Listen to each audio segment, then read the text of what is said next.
With splash erosion, splash material falling back onto the soil surface generates a layer of loose material sitting on top of the original soil. Drop impacts must lift this loose material before detaching particles from the cohesive soil surface. As a result, loose material provides a degree of protection against detachment.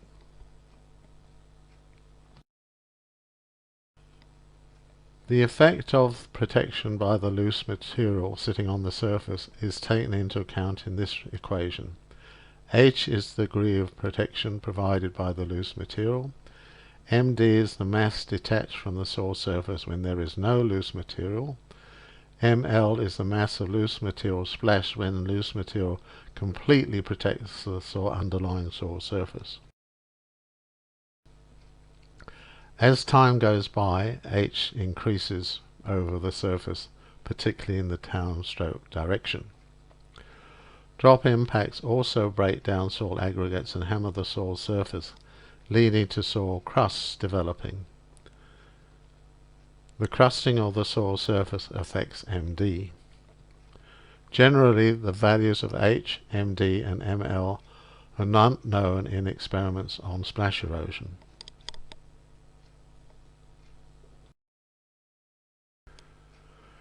With raindrop-induced siltation, like splash erosion, detached particles fall back onto the soil surface and wait before moving again. Consequently, we have an equation similar to the one shown for splash erosion. In this case, Mu is the mass lifted into the flow, H is the degree of protection provided by the loose material, Md is the mass detached from the soil surface when there is no loose material, Ml is the mass of loose particles lifted into the flow when loose material completely protects the underlying surface. As time goes by, H tends to increase over the surface, particularly in the downstroke direction. Generally, the values of H, Md and Ml are unknown in experiments with rain-impacted flow. The development of the loose layer depends on soil properties. Generally, the loose layer is more prominent with sandy and well-aggregated soils. When raindrop-induced siltation is followed by flow-driven siltation, material of the affected size lifted in the flow-driven siltation zone or entering the zone from upslope is discharged across the boundary without further effective drop impact.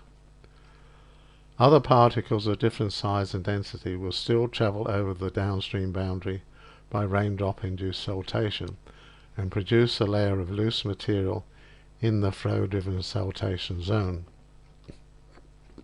However, the value of H in that zone will be reduced as a result of the winnowing of particles moving out of that zone by flow-driven siltation. When this simple model was applied to simulating raindrop-induced siltation followed by flow-driven siltation,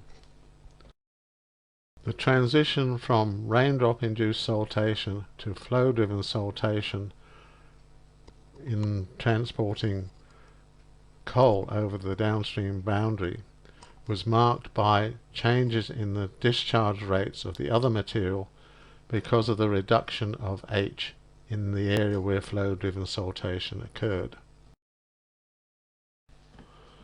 Temporal patterns of soil loss rate for any given soil can vary markedly when rainfall intensity is varied during an experiment, as shown by the red line in these three graphs.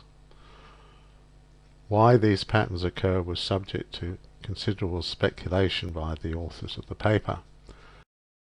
Here is another set of experiments where variations in rainfall intensity made considerable changes to the temporal patterns of soil loss. Why these patterns occurred again was subject to considerable speculation by the authors of the paper. Basically, the physical and chemical properties of the soil have a great influence on the response to the detachment and transport mechanisms that operate on the eroding surface.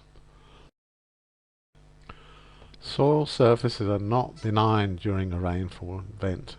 Changes will occur on the soil surface which cause the sediment discharge to vary with time when rainfall intensity is held constant. Apart from monitoring temporal variations in sediment discharge, data on the size and densities of the particle discharge warrants correction.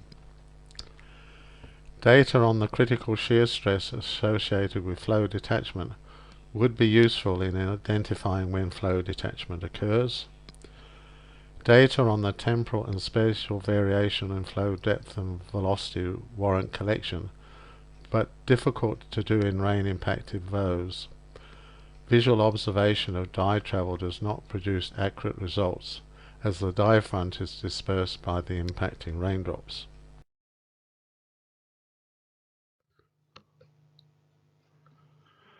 The notion that rain has a certain ability to cause erosion, while soils have a certain innate ability to resist erosion that underpins concepts of rainfall erosivity and soil erodibility, does not apply in rain-impacted flows that operate in sheet and interrill erosion areas.